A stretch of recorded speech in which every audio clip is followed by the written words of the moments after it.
mental health is a white person thing. It's not our thing, you know. Just hide it so no one can see that you're struggling, you know. I can literally see the mountain. Like if I go, there is a house, like a balcony in my house. So if you look it, you can see the view of the whole mountain. Amazing. Yeah. And did you grow up near that? No. So I was born in Arusha, like another region from Kilimanjaro, like 1 hour bus drive from here. And it's really a tourism regional city, I can say, because most of national park are situated there, and we have like more of these big city vibes in there.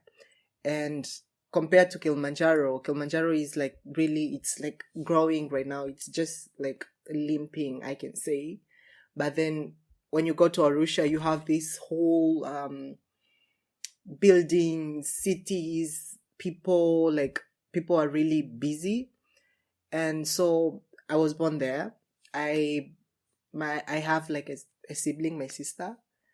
We are only two in our family, and my whole life I've grown like living with both my mother and my grandmother and my sister.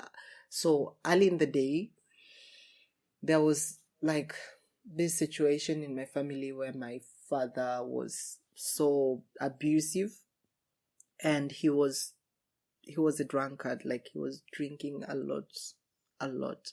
And when he come back home, he used to like shout, fight my mother. But then my mother was also like I can say a strong cookie. So she didn't like that, and she decided just to like leave us and say like, I'm going to start my own life, like my new beginning. She went back to her parents. And then for me, I didn't really like staying with my father at that time. So I told my father, and I was really young. I told my father I wanted to go with my mother.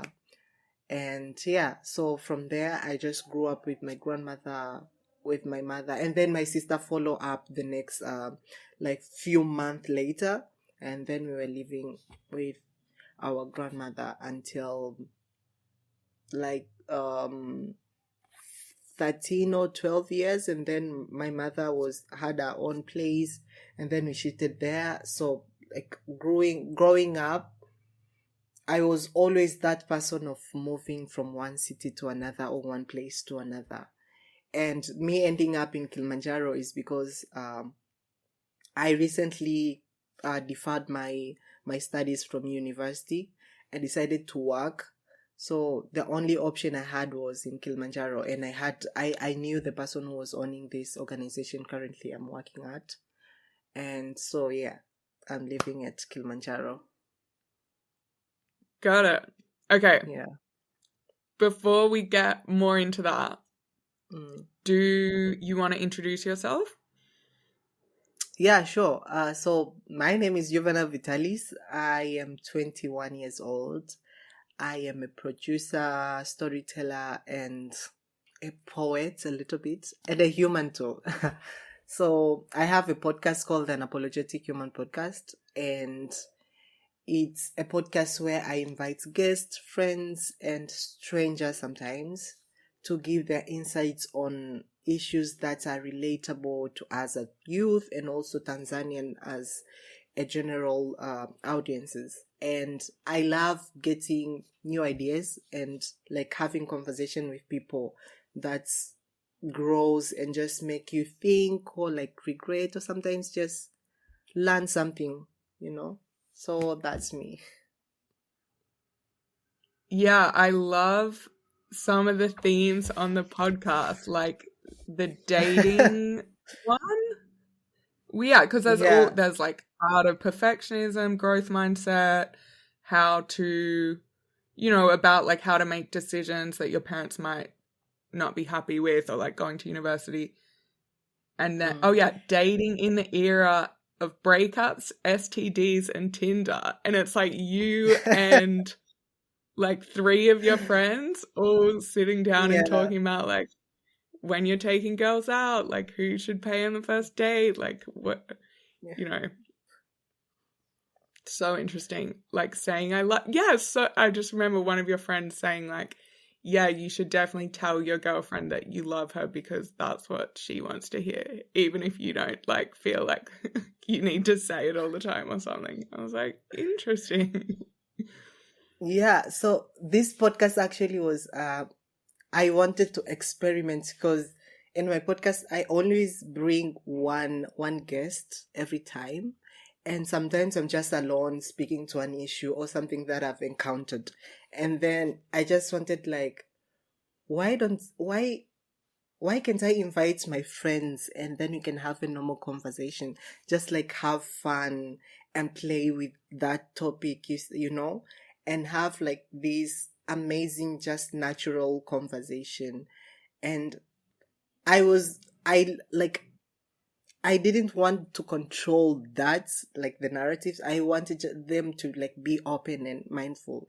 So we were like speaking of how the new dating era has been like kind of carrying us youth and other people. So I was reading an article online and then I said like, okay, we have been like I myself I've been facing the same issue, and also some of my friends know of this.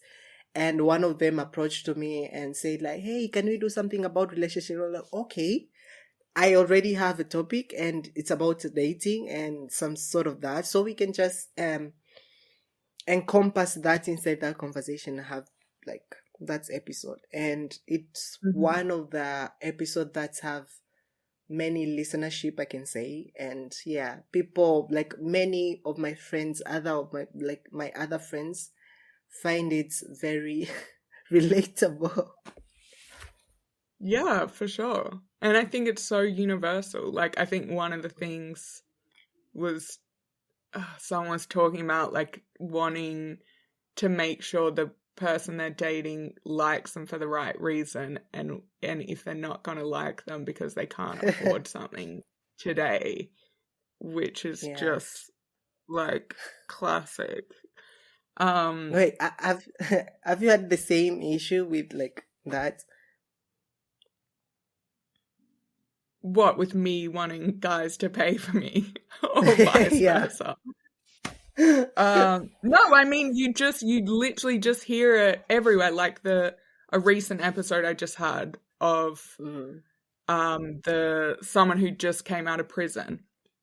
I'm sure I hope he won't mind me sharing this. Anyway, but he was just talking about going on dates with women who are maybe, you know, they're just ordering the most expensive bottle of champagne and whatever, and then like leaving him with the bill, and the whole exchange seems to be about like being taken out and being paid for, and not necessarily about like forming a connection. And then obviously it's like a bit disheartening for the other person if that's repeatedly happening, if you're trying to form a meaningful connection with someone, but they're just there because they think you have something that they can offer you. I don't know, I'm not but it's just this comes up. We're not experts. This comes up a lot. Anyway, whole topic. But and then you have about like the identity of what it means to be African and the pressures of that, which again I feel like so universal.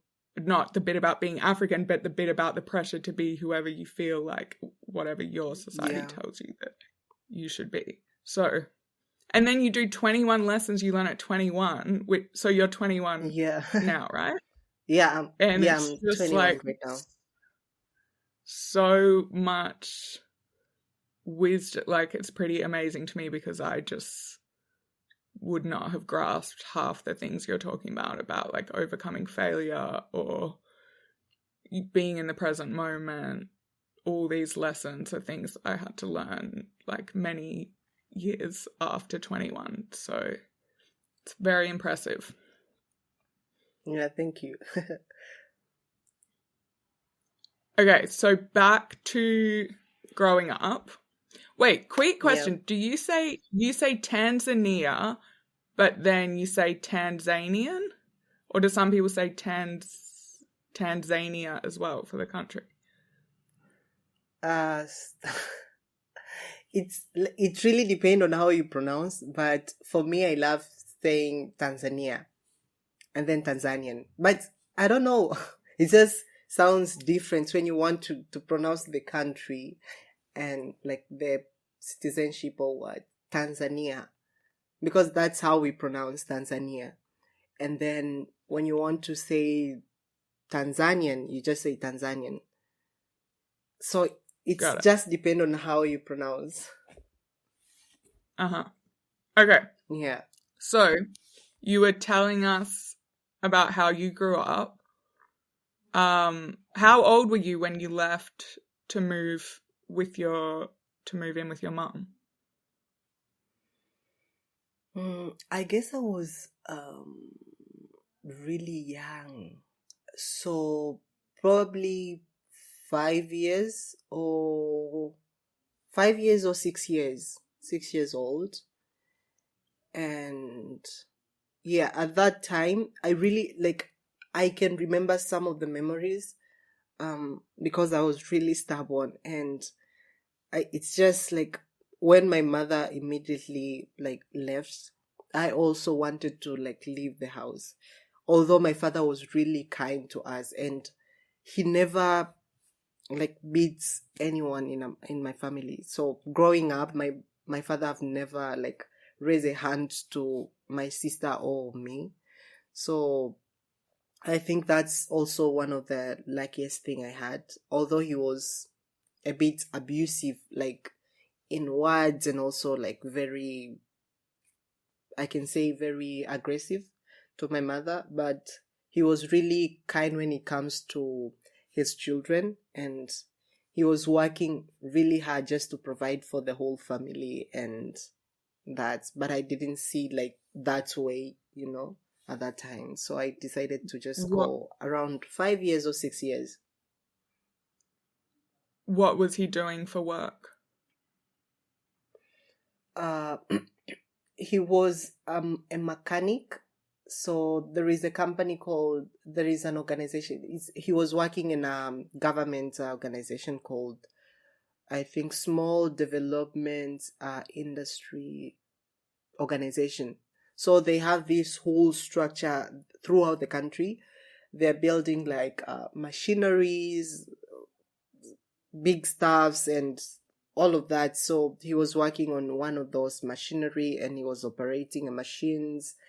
And also he was kind of this like had a bit of a big role in the organization, like helping, like assisting in on the organization, seeing other workers if they're doing work. And yeah, so he was a lot of his work was really based on like operating machine and also like supervising and checking other people. Mm-hmm. And Yeah. do you remember how you felt when your mum left? Like, did she offer for you guys to go with her, or did you So for feel... my father, um yeah, so immediately after my mother like left, I remember me being stubborn the whole day and night. Like, I want to go to my mother. I want to go to my mother. And my father was like really open. He said, like, okay, I'll take you to your mother.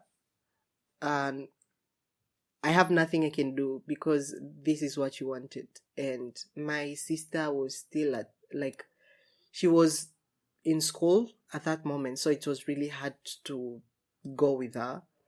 And so my sister decided like to remain and because of the schooling and all that, but I wasn't in school at that time. So this particular morning my father just woke up, gave me some clothes and told me, okay, we're going to your mother. And then he took me to where my mother was staying, because my mother went back to her parents' house and I went there. And my grandfather at that time, before he died, he was really strict and very very angry, because the problem that my father did was he was afraid of going to see my grandfather and my grandmother.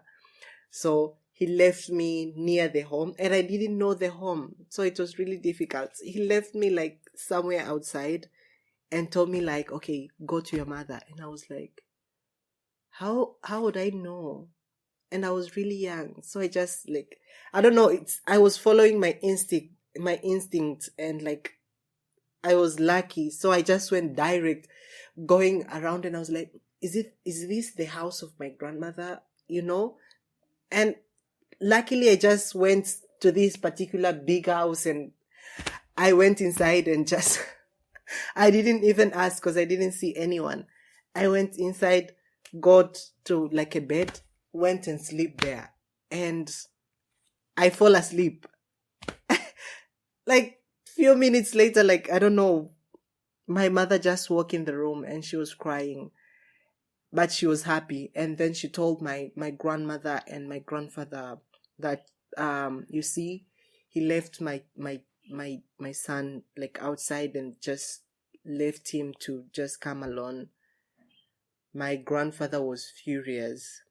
He wanted to call him, and like that's way of how our parents and maybe grandfathers are concerned. But then yeah, it's just he was my father, and he will still be my father. So yeah, I ended up living with my mother, and yeah. Did you stay in touch with your dad?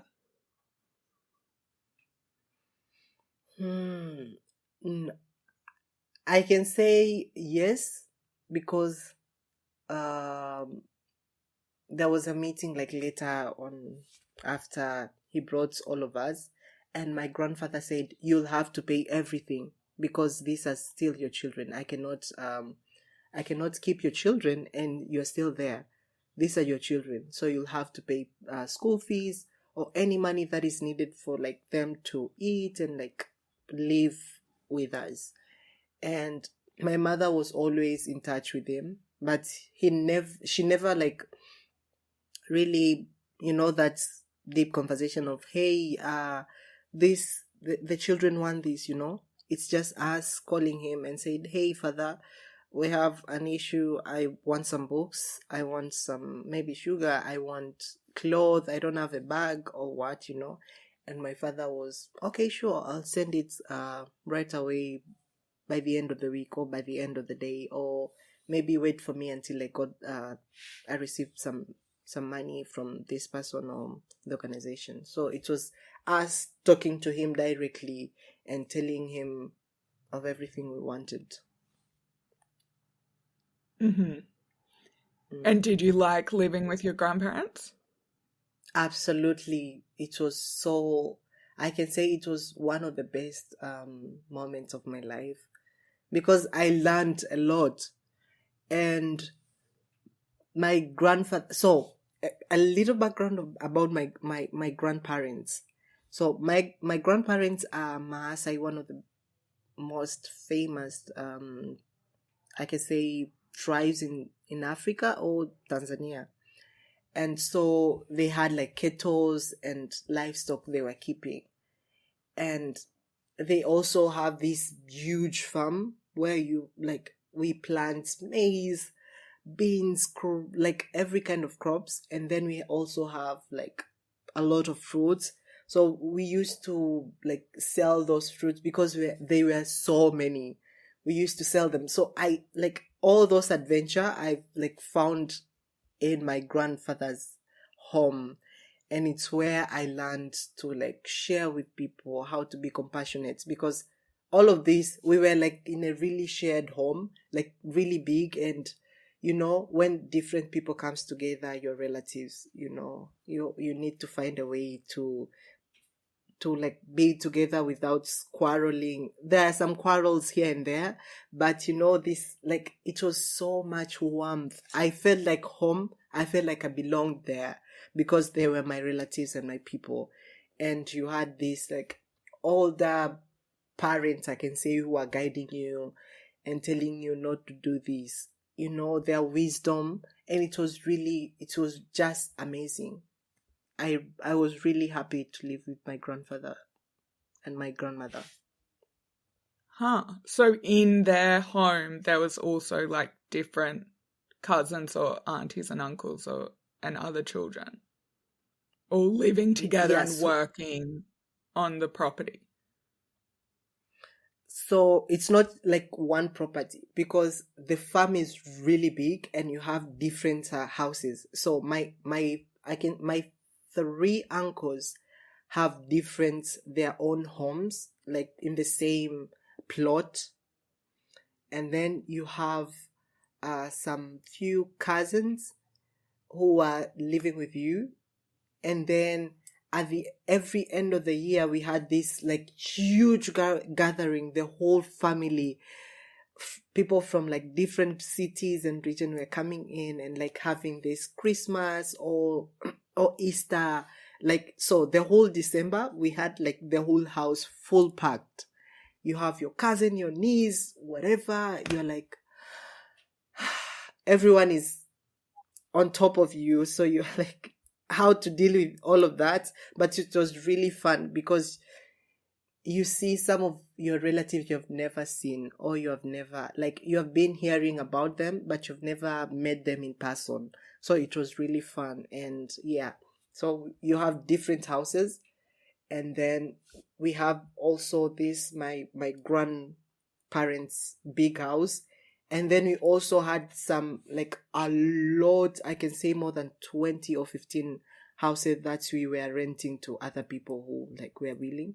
So you have like this whole, like I can say, not a village, but like a whole like family of people who are surrounding you. Got it. And what's the tribe that they belong to? So the side of my mother, they are Maasai, and they speak Maasai. They do like a lot of things. They wear jewelry like this one you can see. And maybe like this one, they wear a lot of jewelry. Like they have this unique way of like wearing clothes. And we have, so these are just like few, because if I wear this, some people will tell me like, you're not Maasai, because sometimes think I'm not. And then there are other people who knows I am, one part of me is a Maasai. And then my father's part, they are Chagas who are originating from Kilimanjaro. So my grandparents who are in the side of my father like lives under, like near like in the slopes of Mount Kilimanjaro. So that's where my grandparents in my father's side are. And then my mother's side, they're living in Arusha, where most of Maasai people like lives and stay there. And can you speak the language? No. For Maasai, I can, because I lived with most of them, so I know how to like say some words and like pronounce some few vocabulary and all that. But then when someone talks to me in Maasai, I can hear them. But then it comes the challenges of just like responding to them. So I know a few words. I mean, a few sentences, I can like put them together and all that, but I can't completely say I can speak Maasai. But yeah, so I know some words and vocabulary and sentences. Got it. And what was school like for you? For me, I started very late in school. So, funny thing in our country, we had this weird system. I don't know why. So, in order for you to go to school, because boys, like growing between girls and boys is really different. And girls grow very fast than boys. So I was really very short and small. And our education system at that time, you had to cross your your hand on the other side of your head, and then touch your ears. If you're able to touch your ears, then you're able to start school, because they'll see like you've grown. Yeah, so you've grown like enough to start school. And then if you're not, then you still need to wait. So the first school I went, I couldn't, because I was so small and short. And the teacher said, you'll have to take this. They had to take me to like still a nursery school another year. And then my mother said, probably 7 at that time. So because in school we had to start like very early, but for girls it's really easy. At 7 they're allowed to start, and yeah. But for me, I had to go back to nursery, and then my mother decided to take me to another school, and still they refused me. So I had to wait like 1 year to go to school, like to start primary school on like another year, next year. So yeah, that was the funny thing about education system. You have to cross your hand to the other side, touch the ears. If you can touch that, okay, you're eligible to start school right away. Wow. Okay. So did you feel like you were ahead of the other kids? No, at that time I didn't really mind about age or like starting school, because I was also hating, when you are still young, you hate school, you don't know the importance of school or like education. And I enjoyed staying home with my grandfather and just playing, and although I wasn't given, because our I can say our house was like enclosed in a thing we call bombers. So you have like a surrounding fence that's enclosed the whole area. You're not allowed to like go out, because I was still young, and then I used to like just play inside there. So I love that, and I didn't see any problem. But when it comes to like going out, going to school, it was really hard for me. And seeing my friends going to school, I was just envy of them, like having a pen, just a bag, and like the uniforms. But I was never really into like, oh, I want to go to school. I never tried to annoy my mother and say, I want to go to school. I want to go to school, because I was enjoying the moments at home. But then, yeah, so it's just me. And then what about in secondary school? What was that like for you? Yeah, so when I joined secondary school, I had that a little bit of pressure, because some people were saying, oh, you have to finish school while you're 18. And at that, I think I was 18 when I finished high school. But then I was like, no, I wanted to finish when I was 17. You know, that pressure people put into you. And we had like a lot of people who were like 16 and 17. But then I didn't mind. But the school I went to is called Edmund Rice, and is one of the best school in Tanzania, I can say. So they are all around the world. They're in Ireland, Australia, and that's where I met Chris. But then in high school, it was really difficult for me to like study there, because the primary school that I was coming from, we were speaking Swahili, and we were being taught Swahili all the time. So you have all your subjects in Swahili. You interact with your friends or your teachers in Swahili. But then in secondary school, you have to speak English.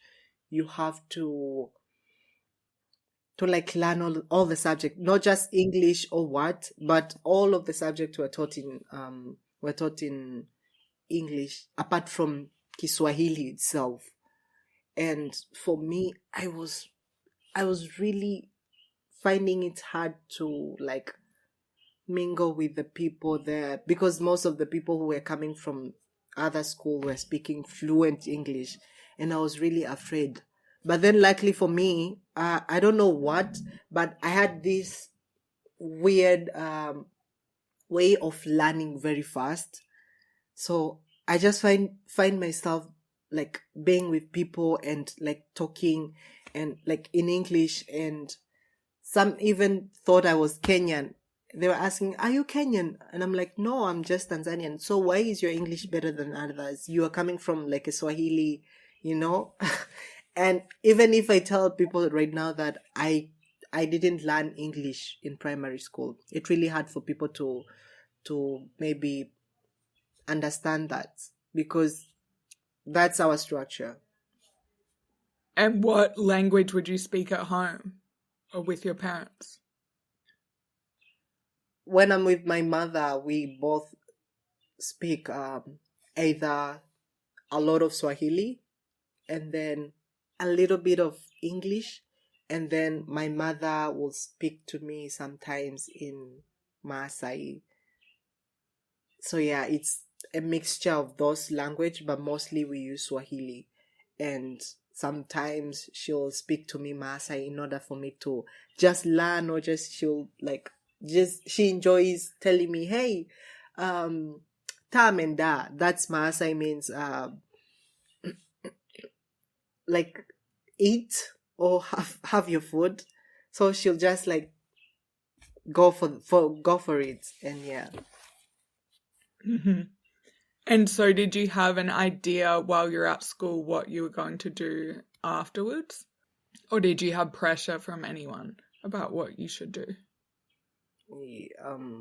Yeah, so in our African, I can say in our context, for me, I had like this pressure from society of like finding a good career and a good job, or maybe like a 9 to 5 job. And I really wanted to be like, so I had like a lot of shifts from career, like from one career to another, but I've never gone to like study those. But while starting school, I wanted to be a doctor. Then I don't know what happened, and then it's changed. I wanted to, like, before changing that, I wanted to be a neurosurgeon so badly. And I used to tell people, I'm going to be a neurosurgeon. Like, I want this. And then all of a sudden, it just shifted from being a neurosurgeon, and I went to, like, I want to be a pilot. And then the pilot thing stayed with me for a long time, because I really loved geography. And yeah, so I told people I wanted to be like a what?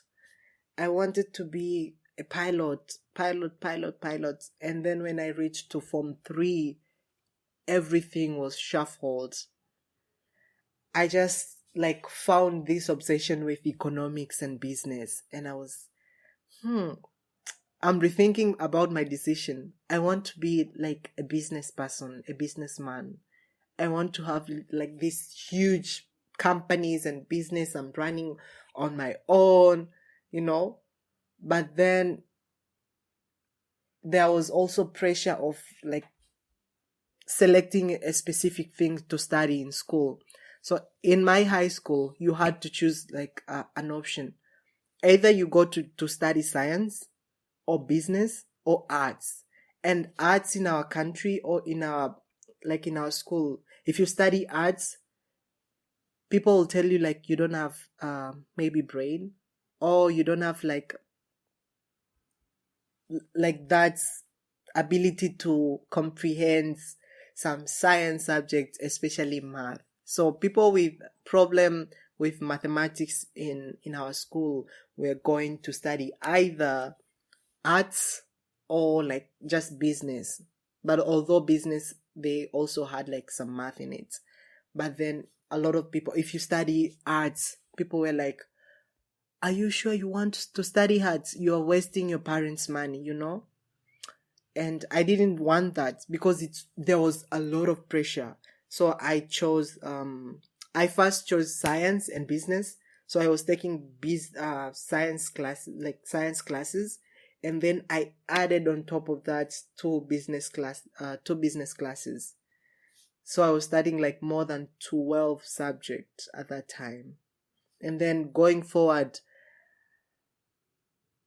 I used to love like really bookkeeping and economics. Then I failed commerce, I think, yeah. I got a C in like a national exam. So I said no.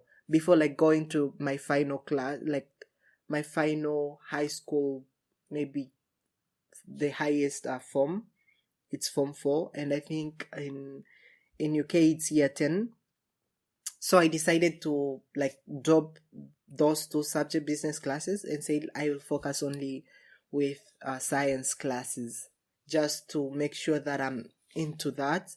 And if you're like in our country, if you study science, you have more option than a person who study pure arts or a person who studies business class. So for us, if you study science, you have an option to either after you finish, you can be able to go to study anything, any arts, any engineering subject, or any business. But if you're studying business, you're not allowed to study or get yourself into studying science or engineering. Or if you're studying arts, you're not allowed. You have no option. You know, you'll be limiting yourself to just that one particular area. So I didn't want to stress myself or to have like some sort of enclosed compass between me or a container, like a box. I didn't want to be inside the box where I cannot have other option when I finish. So I decided to just take science subject and go for it. Got it. And then what did you do when you finished school? So in our country, the Ministry of Education have this way of arranging people to different colleges after you finish high school. So you have a period of staying home waiting for national results. We have like national examinations. So after you finish high school, you have an option of either to go to college or to go to advanced studies, A level. So for me, I chose to go to university direct because I was tired of advanced studies and I knew they were really intense. If you don't like put a lot of effort and much strength, and it's stress, and sometimes it has a mental health toll on you. So I just decided to go with university. And because I was Wow, studying you can skip the final years and just go straight to university. Yeah, so unless you have good results, so we have like tiers of like those, I can say, levels of what your results will be. So you either have division 1, which I had like division 1 of that there, top there, and then you have division 2, and then division 3, and then 4 is a failure. I mean, you will get a certificate, but you won't be able to go to like advanced or like any college unless you go to a private college. And then there is 0. That means you failed the whole exam. So I had division 1 and I chose to go to university direct. So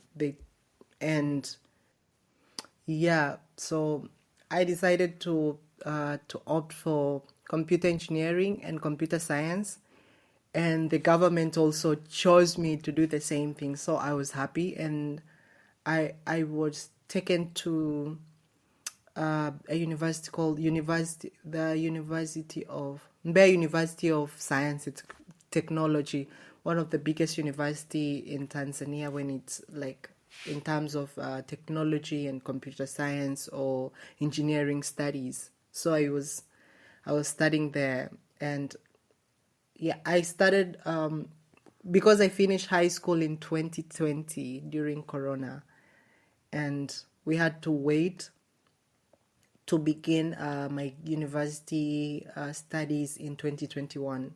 So I had like a period of like 1 year between there to just wait for the results, and also for like these we call them selection, for like the government to do the selection, and then afterward you know where you're going or where you're heading.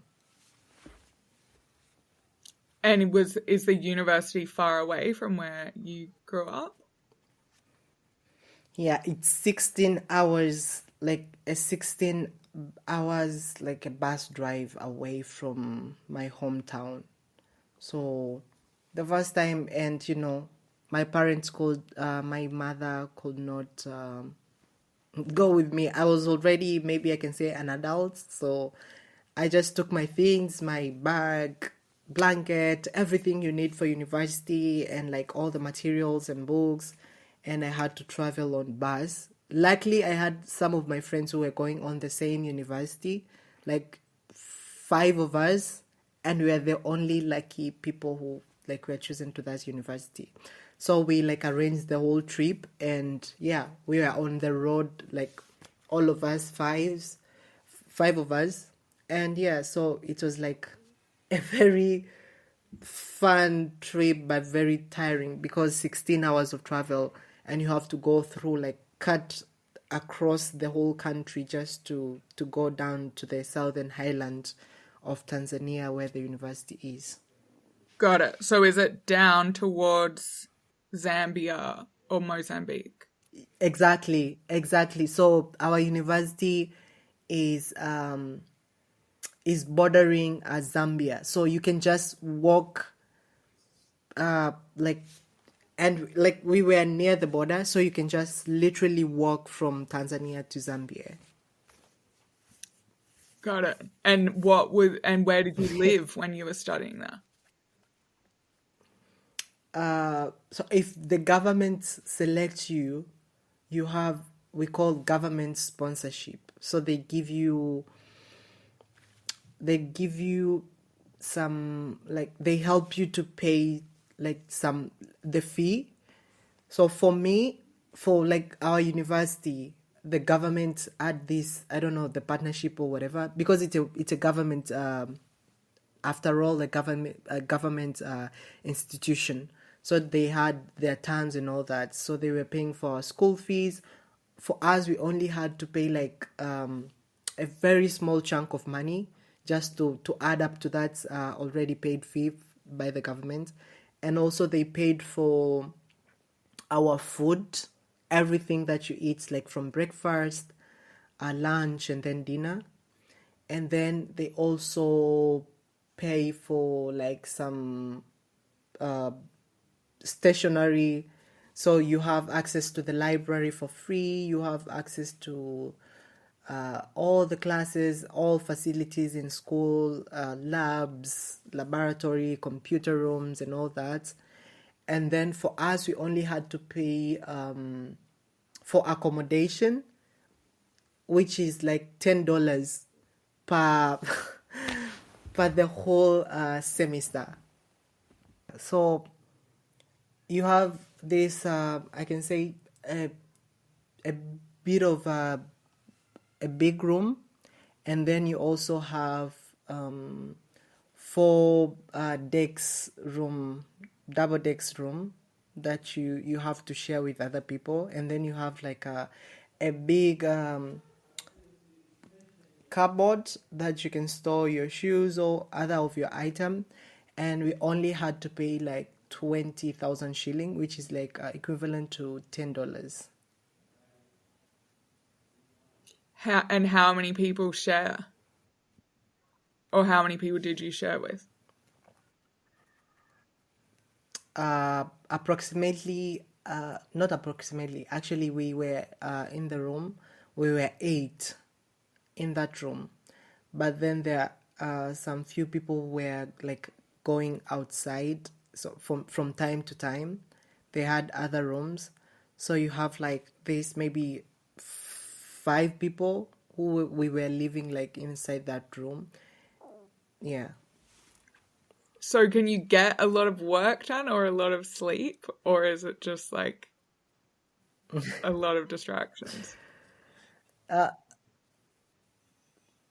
there is a lot of pressure when you're in university, and some, like a lot of people in our country think that university is just having fun and going to club every night, and but then you have this a lot of workloads that you have to finish. So me staying at the university premises, I think it's enabled me to at least got a lot of my work done.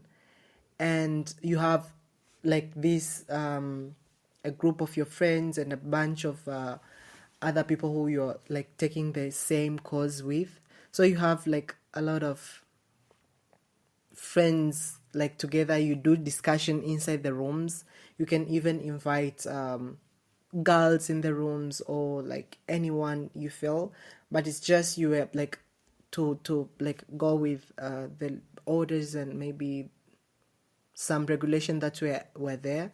But I think, yeah, it's helped me to like focus, and also to like get a lot of help from my friends and people who were living in there. And how did you end up starting the podcast?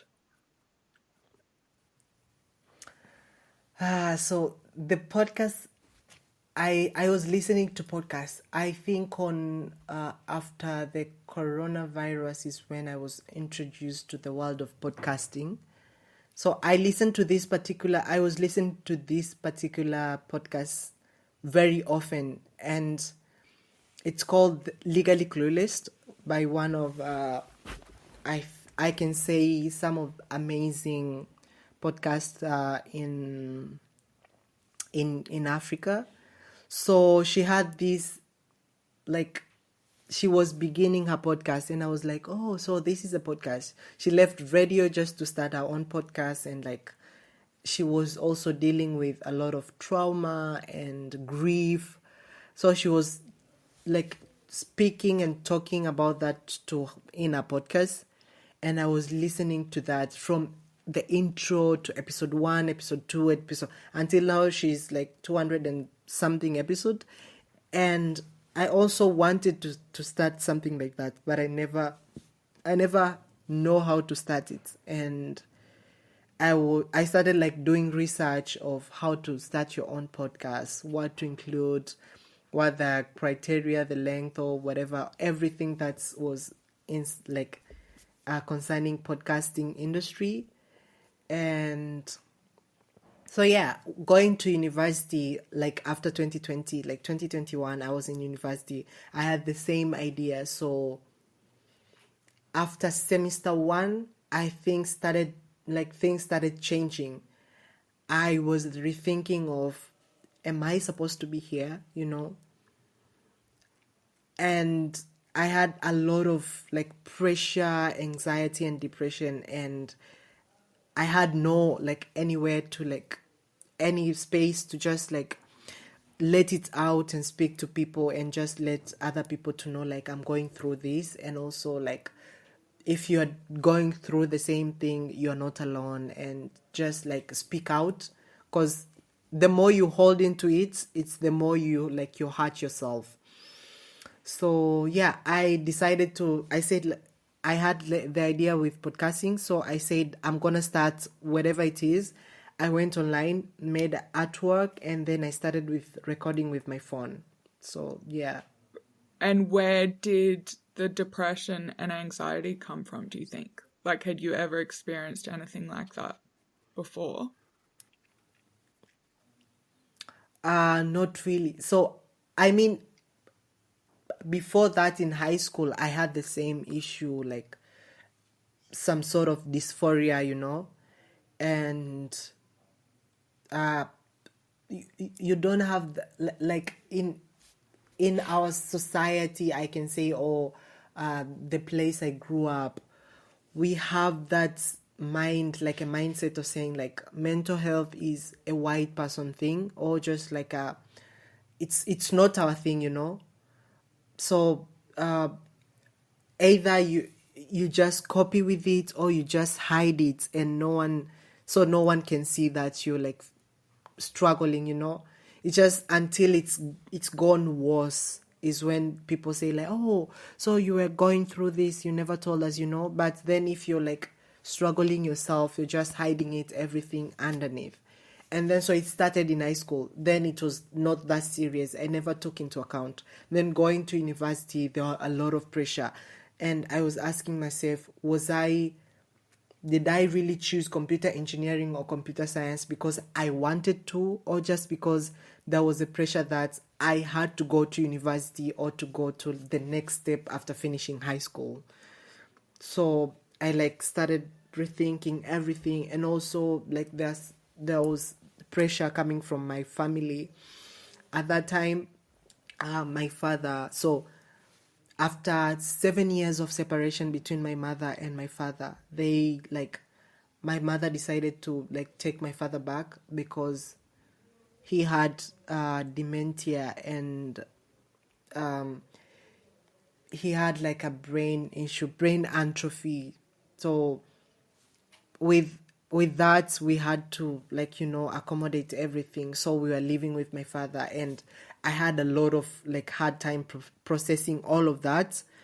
And I never went to a therapist or talk to anyone, so I was just like crying inside, like hurting inside, and I never talked to anyone. So I think all of that contributed to that anxiety and depression and like mental health state at that time.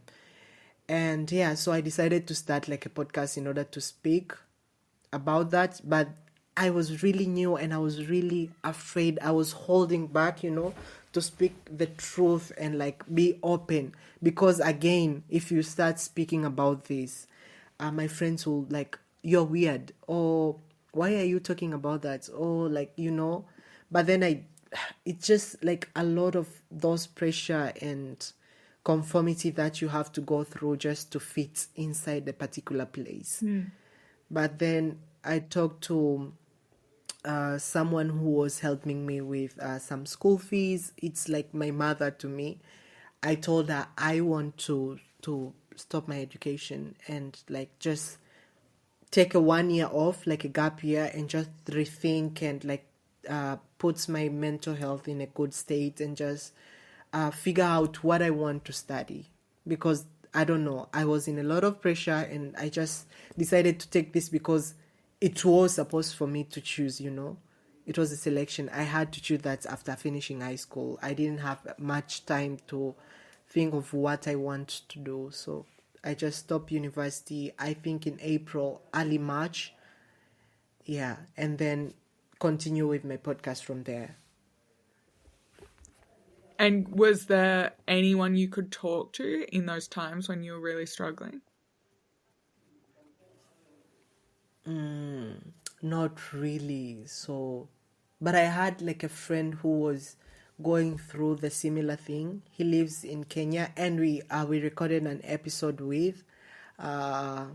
His name is Effie. I think if you can see the podcast, Young, Emerging, and African. So we spoke like a lot about that, like like just figuring out about yourself, going to like school or making decision that your parents won't be very happy with them. And I was always involving him with my decision of just stopping university, because he was also on the same process. So we kind of had that shared experience together, and we are talking like, oh, I want to stop, I want to do this, I want to just, like speaking out the truth and like be free with him. So we had this very, like every week we had like a WhatsApp call where we talk to each other of what progress we're in, or what are we doing, what are we currently involved into. So that is kind of what I was like, the person I used to tell. But then when it comes to counselor, I didn't really love like going to our university counselor, because first of all, I didn't know if they relate into that. because if you start telling them that you're facing this and that, I don't know, but I didn't see like they'll be of help to me, rather than my friend who is like, we are relatable and we have the same issue. And so yeah. Mm-hmm. And could you talk to your family about what you were experiencing? So for my mother, I just told her that I want to postpone my studies, just to like work and rethink of what I want to do. But I never, I mean, we have spoke about a little bit, just like touching bases. I've told us like few times that, hey, I am thinking a lot in university, and it makes me not to focus in my studies. And she was like, okay, what the problem?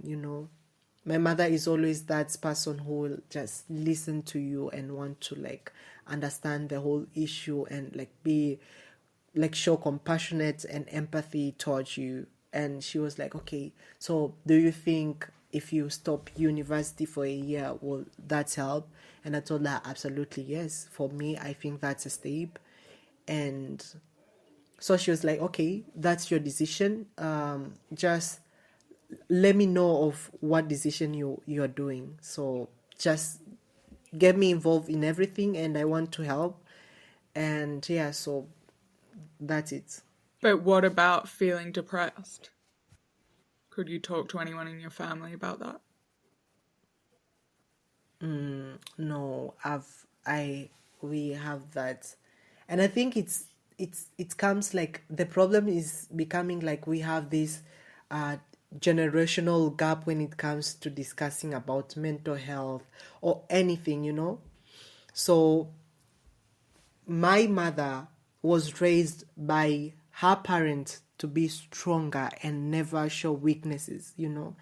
And she will also impart that to us, to never show weakness or just like cry in front of people, because she was imparted the same lessons and things by her own parents.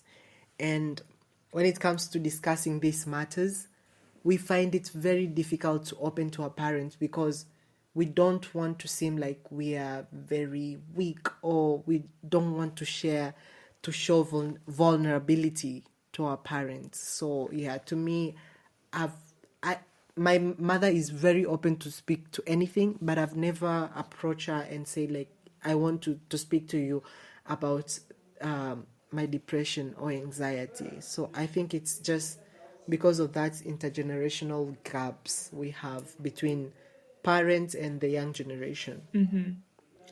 And have you been feeling better now since taking the break from uni?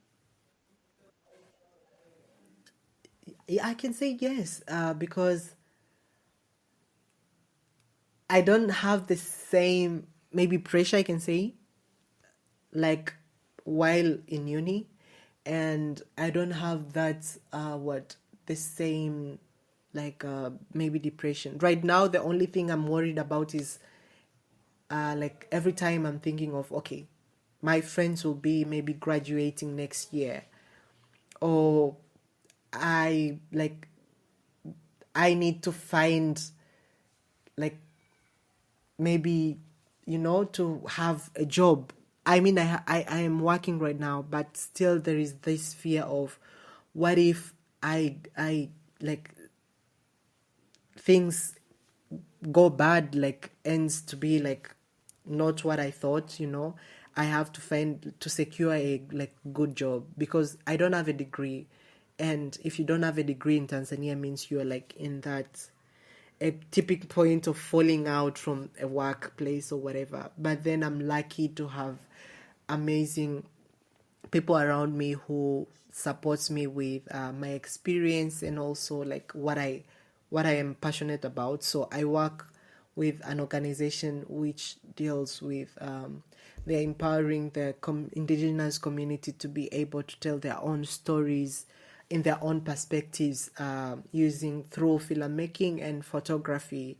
And they provide mentorship programs in different areas, like underwater program, high altitude, which means like you have to explore mountains and this, and then we also have underwater and adventure filmmaking and photography, and also wildlife photography, which I'm trying to like go there, like in more of between the intersection of storytelling, conservation, and wildlife. So I'm really lucky to have this space to explore, and yeah, I'm happy. So I don't have a lot of that depression or like that much of anxiety or what, but the only thing that I'm worried right now is like thinking of, will I go back to school, or will I be able to catch up with my friends or my people, like some of my friends who are still in university. So that's the only worry I have. I think you need to go back and review one of your 21 lessons about comparison to other people, and maybe not worry so much Yeah. about what your friends are Yeah. doing. Because, I mean, you're Yeah. doing really amazing stuff that other people aren't doing as well, right? You're just on your own path. Because you're doing this Bill and Melinda Gates. How did that come about? The mental health research you're doing for their foundation. Yeah. So as I said, so there was an open call for grant. There is this. It's actually like a university. The University of Witwatersrand, Johannesburg.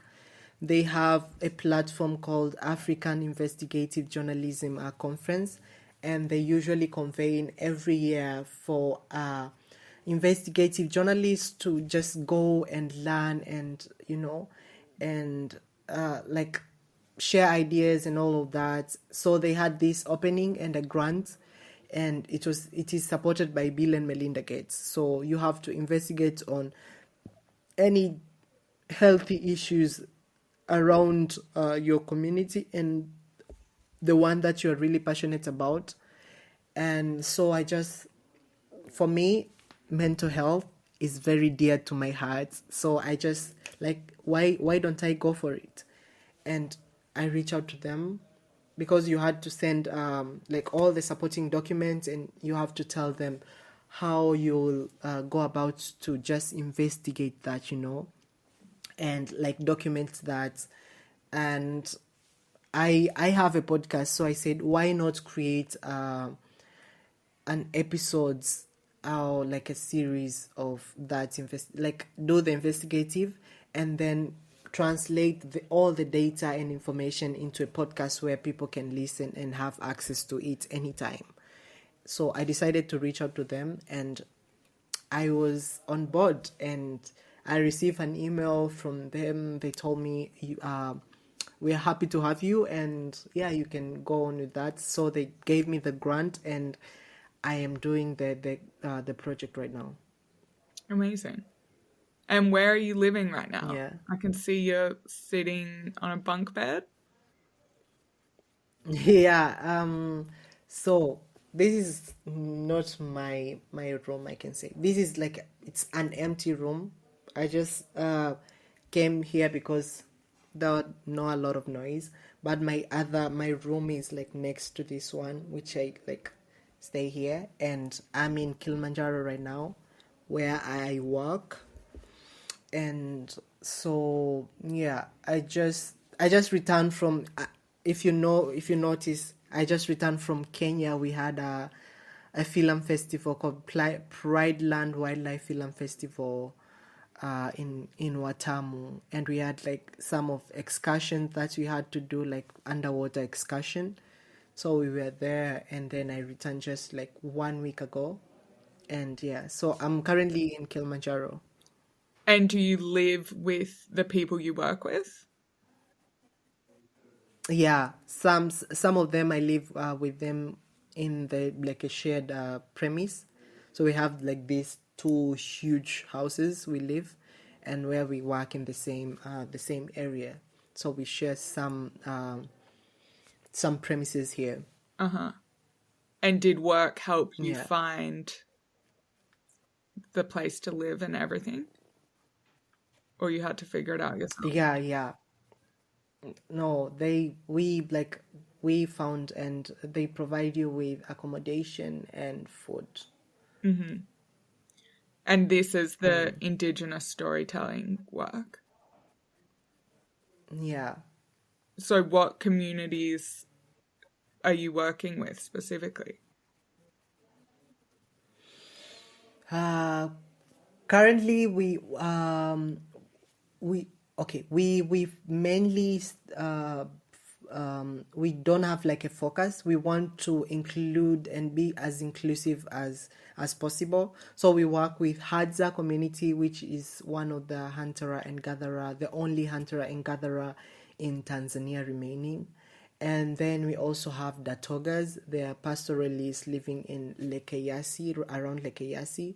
And we also work with Sukuma, Maasai, and other indigenous community in Tanzania. Amazing. Yeah. And what's your favorite bit about doing that work? So for me, I love storytelling. Like, when I have a time to just sit with the person and just have like a normal convo and just having a chat. So like for the work we do, it's like helping these indigenous or like these communities be able to like have a space, a platform, and like a medium to amplify their own story, their own voices in their own ways, and their own like in their own ways that they want to be portrayed in the world. So like storytelling and hearing different story from these people, we have a lot of stories that are untold, but who is telling them? Do we wait for a person from America to come and document this story? No.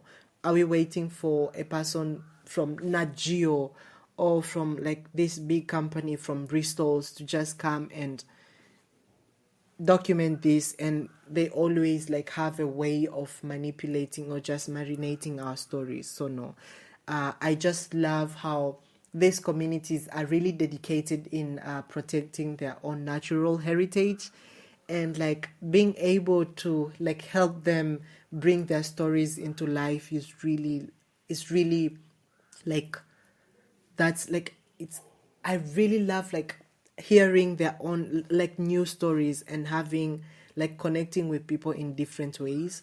So that's like fun of it, other than just like connecting with new people and like working with different kind of people.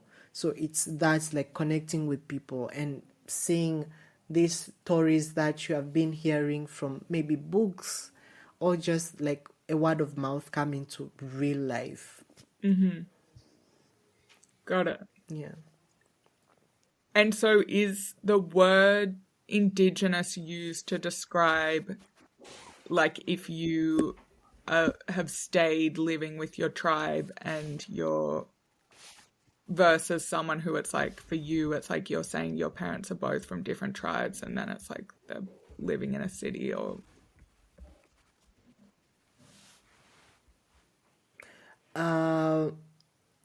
So yeah, for me, I can say it's like we describe them because of like historical continuity of like pre-invasion and pre like colonial society, and that's developed on like our territories. And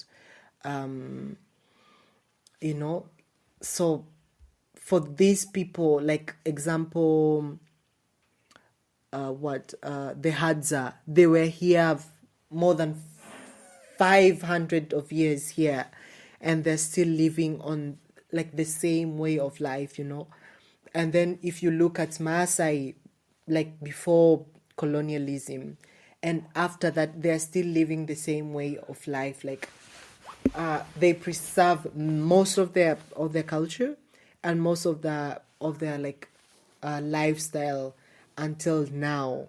So I kind of seem like that's like pretty much describe them. Although we have some of them who want to right now be involved in the modern lifestyle, and like they want to move from just being these people who live or collect fruits in the bush, or just like hunt, to like attending schools, or just like finding normal job as other people. So that to me is like indigenous people who were there pre-colonial and pre-invasion of these colonialists, and they're still holding on values to their culture and their heritage.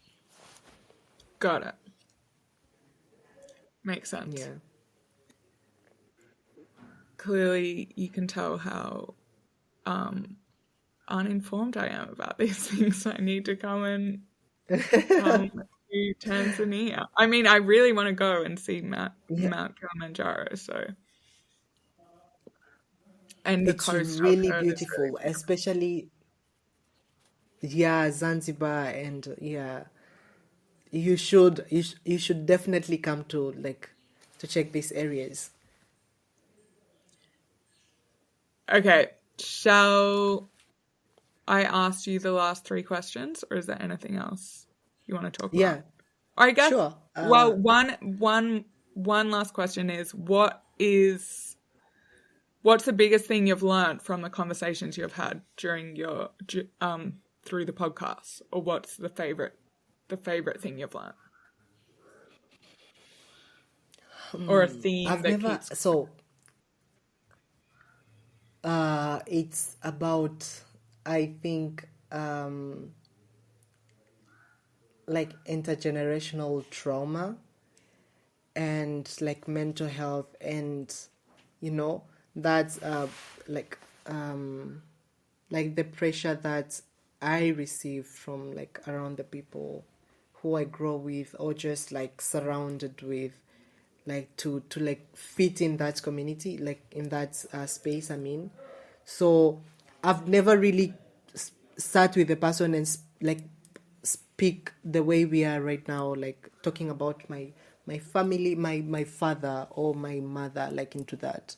So I've just like loved today, like really being open and learn about myself also, because I've been interviewing people, and no one have ever interviewed me. So this is really amazing for me to just like be behind the mic today, and also have someone to ask me question, and like who is really interested in knowing me rather than just a podcaster. So it's amazing. Yeah, of course. Okay. Yeah, thank you so much, Delia. Yeah. So last 3 questions. 1, how do you Yeah. stay grounded?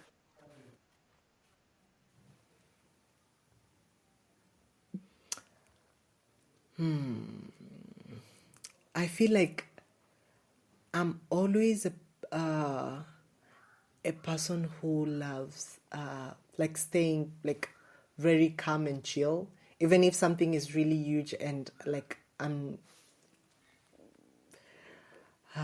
I think most of the time I love doing meditation, and I use this app called Waking Up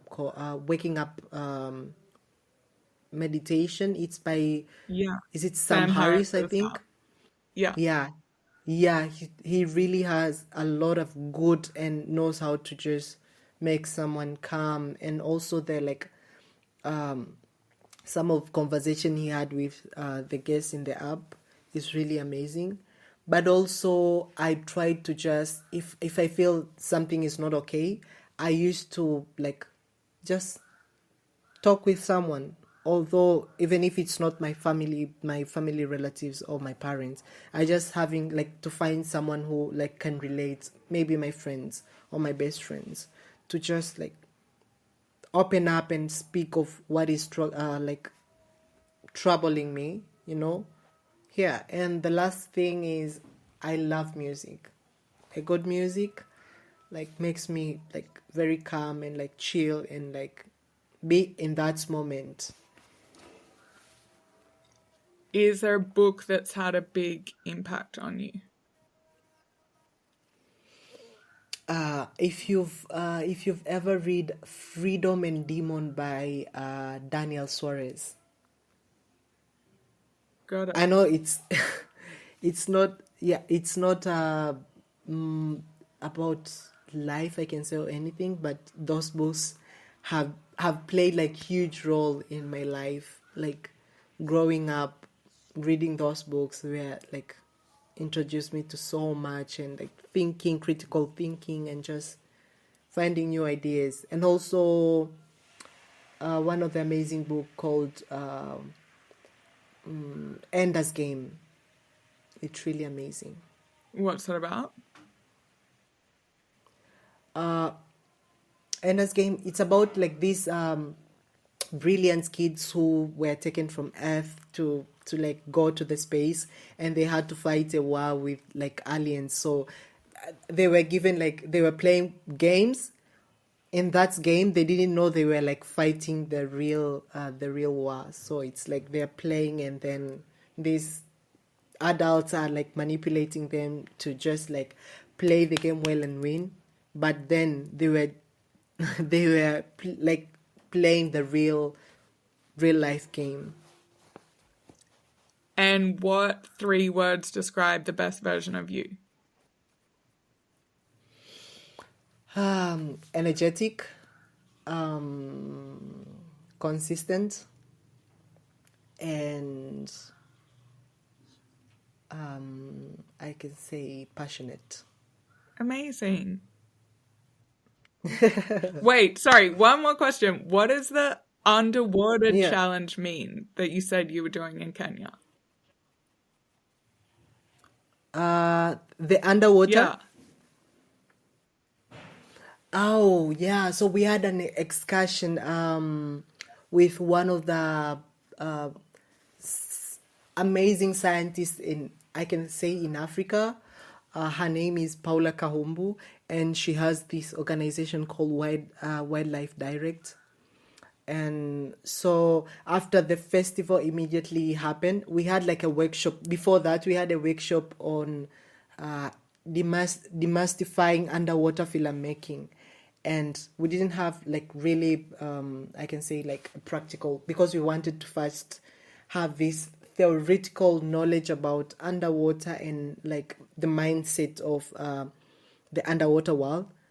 Then after that, we wanted to like go and do like that practical thing, just recording with GoPros or like those professional underwater cameras and gears. So we went from, because we are staying in Watamu, where there is also like activities like whale watching. So we went from there, we went to Lamu, and then we did the underwater thingy. We recorded, we like snorkeling, we did like snorkeling. And so it was really amazing. Did some shot there, took some shots of underwater. Just we can use them for like as a stock footage for other films, but also we wanted to research on stories, potential stories around that communities living there. So it was sort of like that's a research thing. Amazing. Yeah. And what I feel like can't not ask about the animals that were at the wildlife festival.